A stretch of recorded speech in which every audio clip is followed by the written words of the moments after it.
Every Christmas, on television screens across Britain and far beyond it, a thin, gaunt figure in a nightgown wakes to discover that he has been given something he thought was gone forever. Another chance at life. The hollow cheeks soften. The haunted eyes fill with astonishment. Then the old man who had spent decades shutting out the world begins to laugh, almost uncontrollably, with the joy of somebody being born again. He is Ebenezer Scrooge, the most famous miser in English literature, and for generations of viewers there has been one performance against which almost every other Scrooge has been measured. The actor was Alastair Sim. The paradox is almost too neat. On screen, Alastair Sim could embody coldness, suspicion, greed, and isolation. Away from the camera, he had remarkably little interest in the machinery of fame. He refused to sign autographs, gave interviews only rarely, later declined a knighthood, and preferred privacy to celebrity ritual. More importantly, he and his wife opened their home to young people who needed stability and guidance, including a 15-year-old actor named George Cole. Sim also arrived extraordinarily late. Before professional acting, he had been a tailor's son, a chemistry student, a member of the officers' training corps, an itinerant worker, a local government clerk, and a university lecturer in elocution. He was 30 before he appeared professionally in a theatre, and 34 before he reached the screen. Yet within 2 decades he had become one of Britain's most recognisable film stars, moving from murder mystery to farce, from J.B. Priestley to Dickens, from a sinister assassin to the head mistress of St Trinian's. So what kind of man arrives late, becomes famous, turns away from fame, and gives his most immortal performance as a character whose values are almost the exact reverse of his own? To understand that, we have to go back to Edinburgh at the beginning of the 20th century, long before anyone had heard the voice that would one day make a single word sound like an entire performance. Alastair George Belles Sim was born in Edinburgh on the 9th of October 1900. He was the youngest of 4 children in a respectable family whose circumstances were comfortable but far removed from theatrical life. His father, Alexander Sim, was a successful tailor and a justice of the peace, with a shop on Lothian Road and property interests that extended into the Highlands. His mother, Isabella McIntyre, had come to Edinburgh from the island of Eigg in the Inner Hebrides. She had grown up speaking Gaelic, and the rhythms of speech and storytelling that surrounded Alastair in childhood would later seem strangely appropriate for a man whose most distinctive instrument was not his face, but his voice. He attended Bruntsfield Primary School and later George Heriot's School in Edinburgh. But the tidy image of a prosperous tailor's son progressing smoothly toward a respectable profession is misleading. Sim left school at 14 and worked first as a messenger in his father's tailoring business and later at Geeves, the men's outfitters, where he sold ties. In 1918, he entered the University of Edinburgh to study analytical chemistry. The First World War was still being fought, and Sim joined the officers' training corps. The armistice arrived before he could be sent to the front. What happened next reveals the restlessness that would follow him for years. After leaving the training corps, Sim did not simply return to his father's business. For roughly a year, he lived rough in the Scottish Highlands, moving among itinerant workers and taking whatever work could be found: farm labour, forestry, and other temporary jobs. For a young man raised in comparative comfort, it was a remarkable break with expectation. He returned eventually to Edinburgh and took a post in the borough assessor's office, a secure administrative job of precisely the kind a family might have hoped would finally settle him. It did not.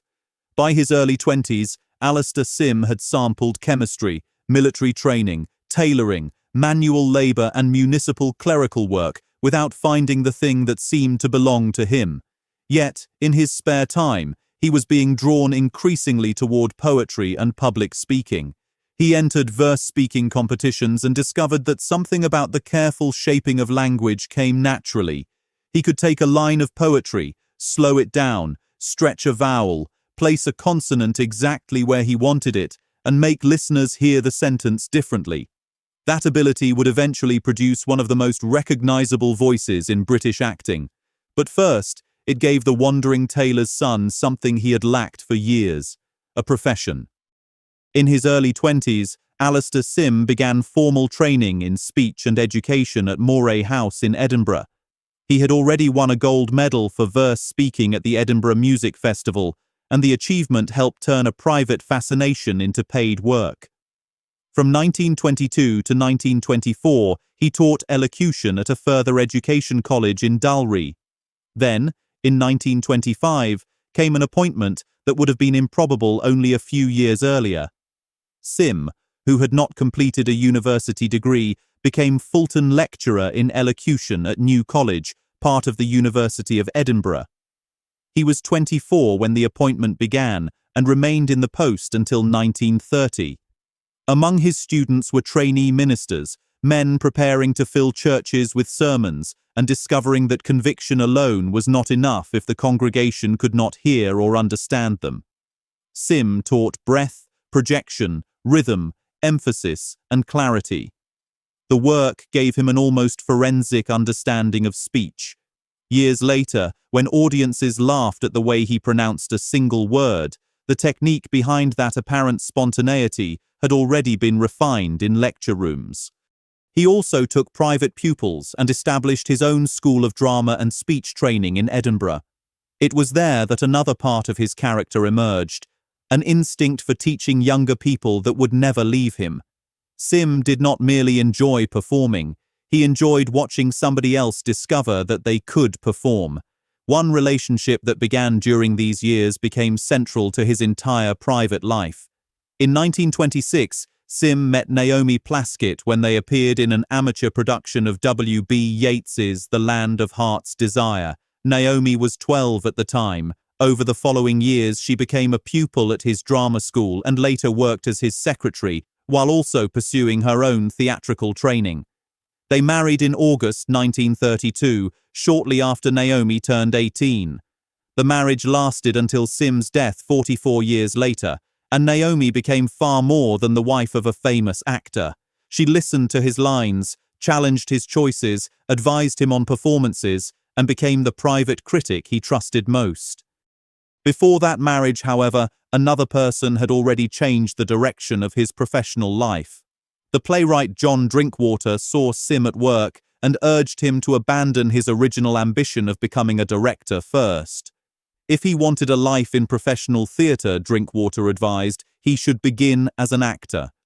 For most people with a secure university position, the suggestion might have remained a fantasy. Sim acted on it. In 1930, aged 29, he left Edinburgh for London. The university lecturer was about to begin again at the bottom. The professional beginning was almost comically modest. Through John Drinkwater's influence, Alastair Sim was cast in a 1930 production of Othello at the Savoy Theatre in London.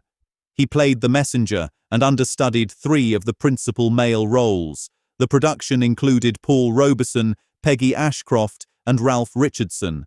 Sim had spent years teaching people how to command a room. Now he was carrying messages across a stage while standing behind actors already far more established than he was. Yet the late start turned out not to be a handicap. His years of speech training meant that he arrived with tools other beginners still had to acquire. In 1931, he appeared on Broadway in Clifford Bax's The Venetian, and in 1932 he joined the Old Vic Company for a long season that exposed him to Shakespeare, Shaw, and the discipline of classical repertory. He was not the conventional romantic leading man. The long face, heavy lids, mournful expression, and extraordinary voice pushed him toward character parts. Those apparent limitations became his identity. By the middle of the decade, reviewers were beginning to notice an unusual quality in him. Sim could make authority ridiculous without making it weak. He could appear benign and somehow dangerous at the same time. A smile might become threatening almost without changing. That ambiguity would become one of his great screen gifts, but theatre discovered it first. Then, in 1939, another relationship began that would shape Sim's artistic life as deeply as almost any other. At the Malvern Festival, he appeared in What Say They, a play by the Scottish physician and dramatist James Bridie. Bridie was the pen name of Osborne Henry Mavor, and the partnership between the two men became one of the most important of Sim's career. Sim acted in and directed Bridie's plays, including Mr. Bolfrey, The Forrigan Reel, Dr. Angelus, and Mr. Gilly, and became closely involved with the theatrical world Bridie was trying to build in Scotland. The relationship mattered because Bridie gave Sim something cinema never quite could, writing that seemed designed for his strange mixture of intelligence, menace, humour, and moral seriousness. He was not simply a playwright Sim admired, he became a close friend and creative partner. That friendship would eventually end in one of the greatest personal losses of Sim's life. But before then, the cinema arrived. Alastair Sim made his film debut in 1935 in The Riverside Murder. He played Sergeant Mac Mackay, and the role established an early pattern. Producers saw the face, heard the accent, and cast him repeatedly as eccentric Scotsman, policemen, and comic subordinates. The films came quickly. By the end of the decade, he had found a recurring showcase in the Inspector Hornley series, playing Detective Sergeant Bingham opposite Gordon Harker. 3 films between 1939 and 1941 gave audiences a sustained taste of Sim's gift for making befuddlement strangely authoritative. Then came Cottage to Let in 1941. Sim played Charles Dimble, a character whose apparent geniality hides something darker and more complicated. It was also one of the first films to bring him together with a young George Cole, whose importance in Sim's private life would soon exceed anything contained in a film credit. By the middle of the 1940s, Sim was no longer simply a useful, supporting eccentric. Green for Danger in 1946 transformed him into a star attraction. As Inspector Cockrill investigating murder in a wartime hospital, he found the perfect balance of arrogance, amusement, and intelligence. The character seems to enjoy the investigation almost as much as the audience enjoys watching him. His voice glides through the mystery with the confidence of somebody who may know the answer long before he chooses to share it. The next years demonstrated how difficult Sim was to classify. Hue and Cry in 1947 placed him inside the film now often identified as the first of the classic Ealing comedies. London Belongs to Me in 1948 gave him the darker comic role of Mr. Squales, a fraudulent spiritualist whose charm contains something unsettling. Then Alfred Hitchcock cast him as Commodore Gill in Stage Fright in 1950, opposite Jane Wyman and Marlene Dietrich. James Bridie, Sim's great theatrical friend, also contributed to the film's dialogue, making it one of the rare points where those two parts of Sim's professional world touched. That same year came The Happiest Days of Your Life. Opposite Margaret Rutherford, Sim played Weatherby Pond, the increasingly desperate headmaster of a boys' school forced by bureaucratic error to share its premises with a girls' school. The premise was farce, but the real engine was the collision of two performers whose faces and voices could turn indignation into music. Sim and Rutherford did not need frantic physical comedy to dominate a scene. A pause, a stare, a precisely weighted sentence could do the work. In 1951, Laughter in Paradise gave Sim another memorable comic lead as a writer of lurid thrillers, forced by an eccentric will to commit a crime. It also reunited him with George Cole and underlined the strange breadth of the career now taking shape. Within a few years, Sim had been a detective, a fake medium, a Hitchcock character, a headmaster, and a ridiculous novelist. By the early 1950s, the man who had arrived on the professional stage at 30 was no longer catching up with his contemporaries. He had become one of the people they were being compared with. If the story stopped with the films, it would explain Alastair Sim's career, but not the man. In 1940, Sim met George Cole, a 15-year-old actor from a working-class London background. Cole had been adopted as a baby, and his home life had become difficult. Sim and Naomi began giving the boy something more stable. During the war, he stayed with them, and from 1940 until 1952, he lived with the Sims on and off, eventually becoming part of the family in everything but blood. This is where language matters. George Cole was not a homeless child rescued from the street. The truth is quieter and, in its own way, more revealing. He was a young actor who needed guidance and a more secure emotional home, and Sim and Naomi gave him one without turning the arrangement into publicity. Cole later remembered the effect of Alastair Sim on his speech and acting. The former elocution lecturer helped soften the young actor's broad London accent, but the deeper lessons were less formal. Sim passed on timing, discipline, and the craft of appearing not to perform. Cole absorbed the methods by living near them. The result was a career that would eventually make him famous to millions, particularly as Arthur Daly in Minder, long after Sim had died. George was not the only young person who found a place with the Sims. Naomi later referred affectionately to our boys, at least half a dozen young people, many of them unhappy at home, who spent time within the family's orbit. Alastair and Naomi also had a daughter of their own, Merlith, born in 1940. In 1947 they built a woodland home near Henley-on-Thames called Forrigan, and the house became associated not with celebrity display but with privacy, family, animals, young performers, and the strange extended household they had created. The professional and private relationships overlapped. Sim and Cole appeared together repeatedly, from Cottage to Let through the St Trinian's films. Across the years they shared the screen in 9 films. To audiences they were character actors occupying the same fictional world. Off-screen, they were mentor and pupil, almost father and son. That relationship gives the later Scrooge performance an unavoidable irony. The actor who would become permanently associated with a man who has cut himself off from family had spent years creating family where conventional definitions did not quite apply, and he had done it without asking the public to know. 1951 should have been remembered by Alastair Sim as a year of uncomplicated triumph. It was not. On the 29th of January, James Bridie died. The friend and playwright who had given Sim some of the work he valued most was gone. Naomi later described Bridie as the source of much of the most interesting work Alastair had ever done. His death damaged Sim's enthusiasm for the theatre so deeply that the effects lasted for years. At precisely the moment his film career was reaching its summit, one of the people who had made the stage feel artistically necessary to him had disappeared. Then came Ebenezer Scrooge. Brian Desmond Hurst's film was released in Britain simply as Scrooge and in the United States as A Christmas Carol. There had been screen Scrooges before Alastair Sim, and there would be many afterward, but his performance became something more than another adaptation. It became a reference point. The difficulty of playing Scrooge is easy to underestimate. The actor must begin as someone genuinely unpleasant. The cruelty cannot be decorative.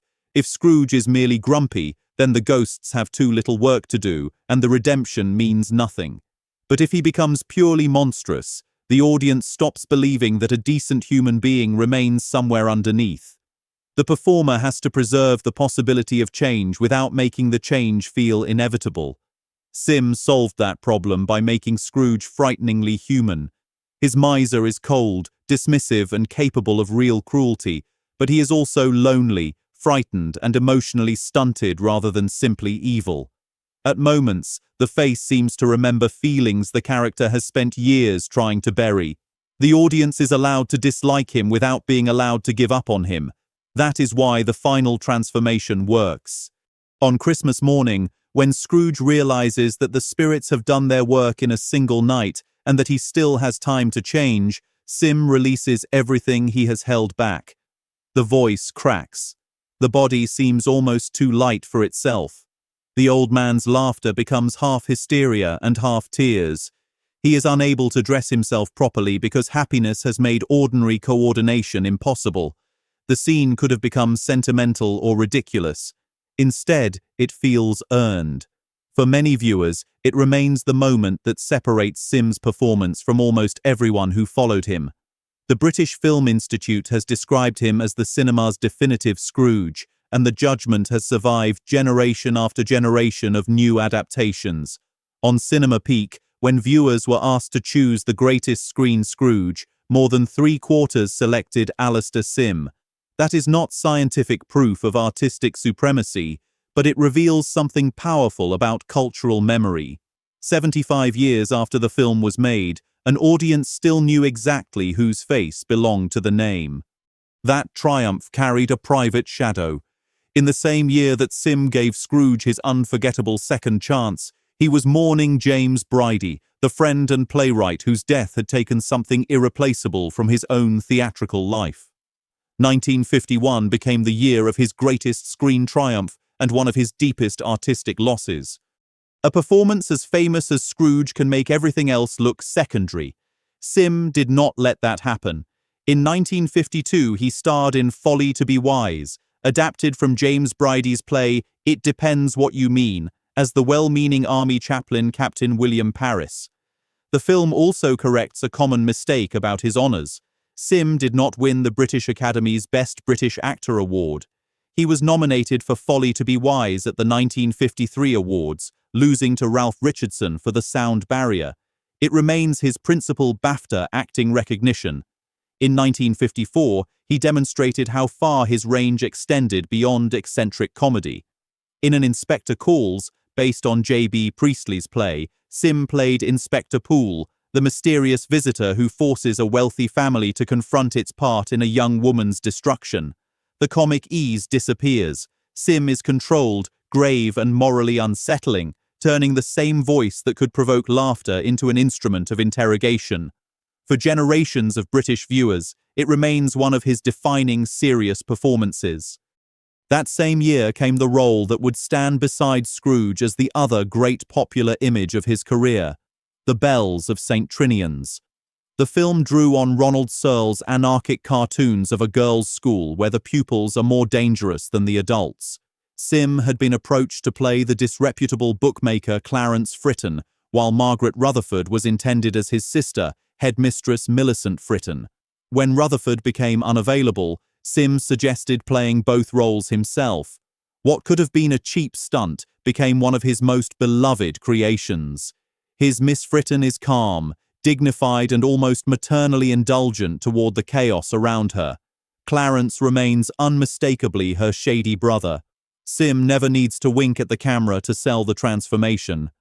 The Belles of St Trinians became the third highest-grossing film at the British box office in 1954. Kine Weekly's Exhibitors Survey ranked Sim the second most popular star at the British box office that year, between James Stewart and Gregory Peck, an extraordinary position for an actor who had entered the profession at 30 and never resembled a conventional leading man. In 1955, he returned to Scotland on screen in Geordie, playing the Laird opposite Bill Travers, a smaller but affectionate Scottish role that broadened the image his earlier comic Scotsman had created. 3 years after the first St Trinian's film, he returned briefly in Blue Murder at St Trinian's, but the distinction is important. It was a cameo, only a couple of scenes, not another leading performance. One famous Ealing comedy even carries a curious Sim shadow despite his absence. In The Lady Killers, released in 1955, Alec Guinness played Professor Marcus, a role originally conceived with Alastair Sim in mind. Guinness made it his own, yet some viewers still mistakenly remember Sim in the film, a strange testament to how completely his face, voice, and manner had come to define a certain kind of British comic menace. In The Green Man, released in 1956, Sim played Hawkins, a professional assassin whose polite exterior hides an enthusiasm for killing important people with explosives. George Cole appears again as the vacuum cleaner salesman who begins to uncover the plot.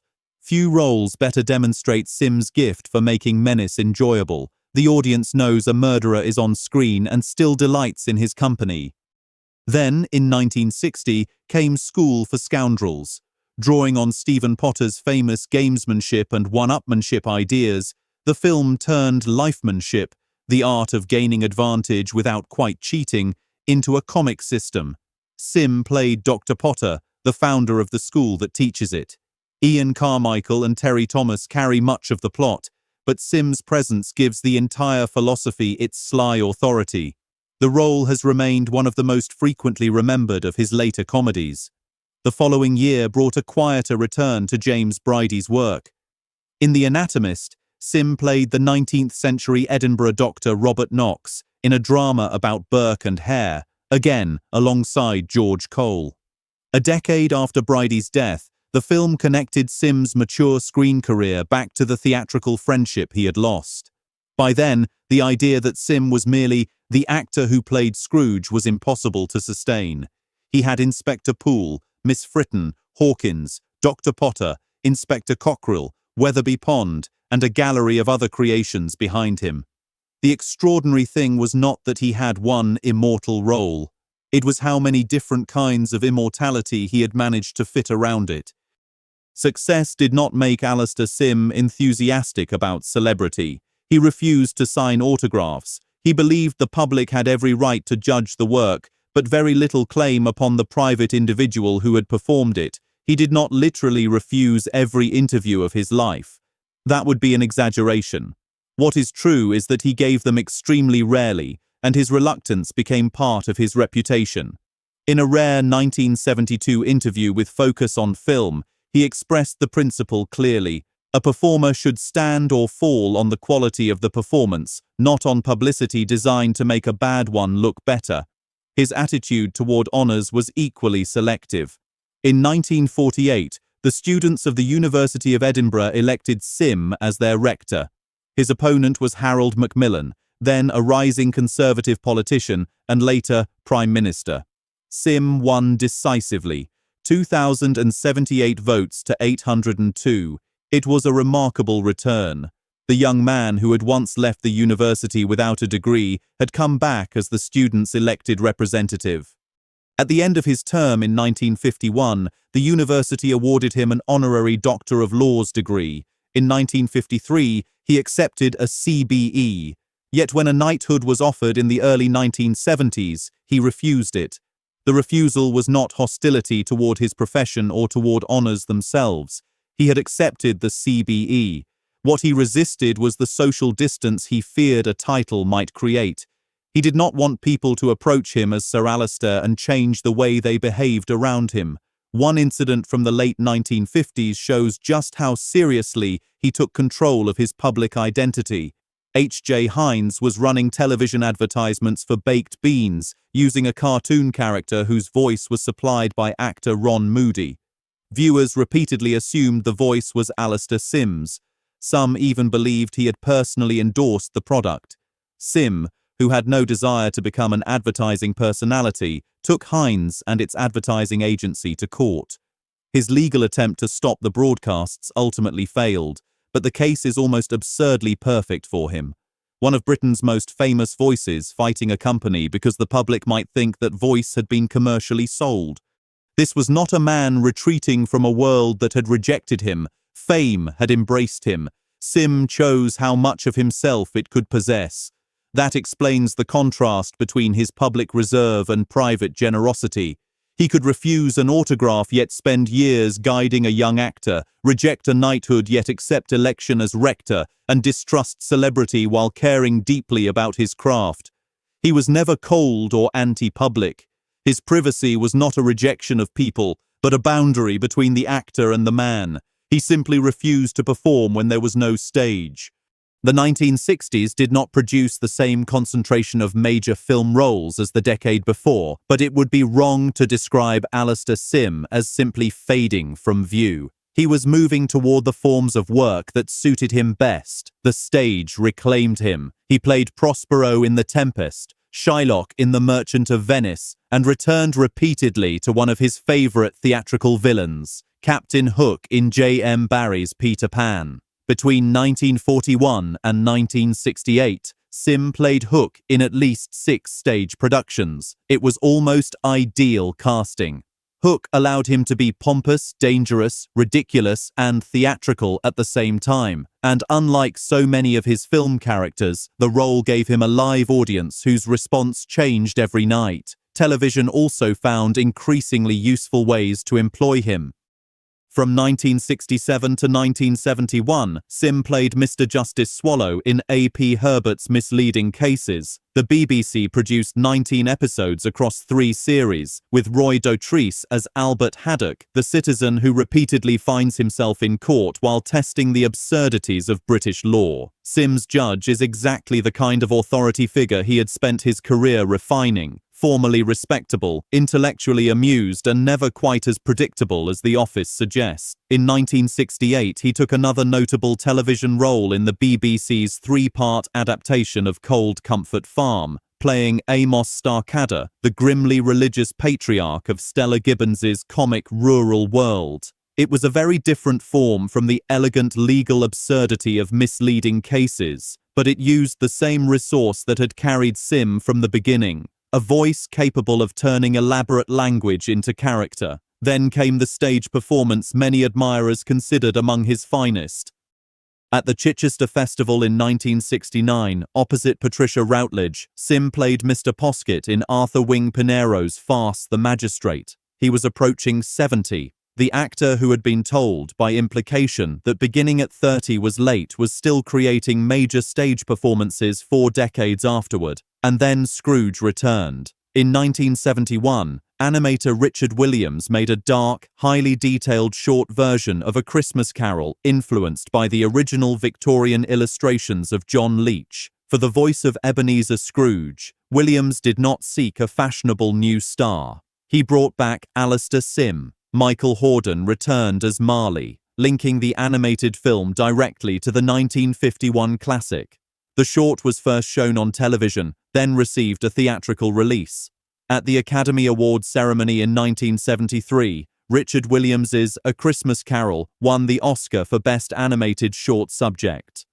The Oscar belonged officially to producer Richard Williams, not to Sim as an actor, but the achievement added a remarkable footnote to his connection with the character. Alastair Sim did not play Scrooge once and spend the rest of his life escaping the role. 20 years later, he returned to it in a completely different medium, and that second adaptation became an Academy Award-winning film in its own right. The BFI would later observe the unusual distinction directly. Sim had played Scrooge in 2 classic screen adaptations. Very few actors get one version of a character that survives. Alastair Sim had 2. By the early 1970s, Alastair Sim was working less frequently on screen, but he had not retired. In 1972, he appeared in The Ruling Class, the savage satire starring Peter O'Toole. Sim played Bishop Lambton, bringing his particular mixture of authority and absurdity into one of the strangest British films of the decade. In 1973, he returned to Pinero at Chichester in Dandy Dick, again demonstrating that the live stage had never surrendered its claim on him. His final stage appearance came in 1975 in The Clandestine Marriage, the 18th-century comedy by George Coleman and David Garrick. Sim played Lord Ogleby at the Savoy Theatre in a production directed by Ian McKellen alongside Ron Moody and Dandy Nichols. 45 years after his professional debut, his stage career ended not with ceremony but with another character before a live audience. On screen, Royal Flash followed in 1975 with Sim as the lawyer Mr. Greig. Escape from the Dark, released in 1976 and later known in America as The Littlest Horse Thieves, placed him at the head of a Yorkshire mine where children try to save pit ponies threatened by mechanization. Also in 1975, Sim appeared alongside Jeremy Brett in the television drama The Prodigal Daughter. Sim played Father Perfect, while Brett appeared as Father Daly. The production brought together 2 very different generations of British acting, and for Sim, it became one of the final television performances of a career now approaching its end. But the most fitting final screen credit came from television. Rogue Male, directed by Clive Donner and starring Peter O'Toole, adapted Geoffrey Household's thriller about an English aristocrat who attempts to assassinate Hitler before the Second World War. Sim played the Earl. It was his final film role, and the public did not see it while he was alive. Alastair Sim died in London on the 19th of August, 1976, aged 75 from cancer, widely recorded as complications of lung cancer. Rogue Male was first broadcast on the 22nd of September, a little more than a month later. The person disappeared first, the work arrived afterward. Naomi survived him by more than 2 decades and later published Dance and Skylark, her memoir of their life together. George Cole remained close to the family. In 2008, an English heritage blue plaque was unveiled at Sim's former Hampstead home. His daughter Merlith performed the unveiling, and George Cole was there beside her. The image closes a circle that began decades earlier. George Cole had entered the Sims' lives as a teenager and found a second family. In 2008, he stood beside their daughter while the world finally placed a permanent marker on the home of a man who had spent so much of his life avoiding public ceremony. And that brings us back to Scrooge. The character had to learn that a life measured only by what one keeps becomes smaller with every passing year. Alastair Sim built his own life differently, through teaching, family, craft, and a privacy that never required emotional distance. His characters remain because none of them felt interchangeable. Inspector Cockrell, Inspector Poole, Miss Fritton, Hawkins, and Dr. Potter all carried different versions of the same extraordinary instrument. That face, that voice, that ability to make authority comic, dangerous, or strangely humane. And every Christmas morning, Ebenezer Scrooge wakes again, astonished that there is still time. The actor died in 1976. The performance keeps getting another Christmas. This has been Cinema Peak. If you enjoyed this documentary, consider subscribing for more true stories about the extraordinary lives, careers, and hidden histories behind Britain's unforgettable screen and stage legends. Thank you for watching.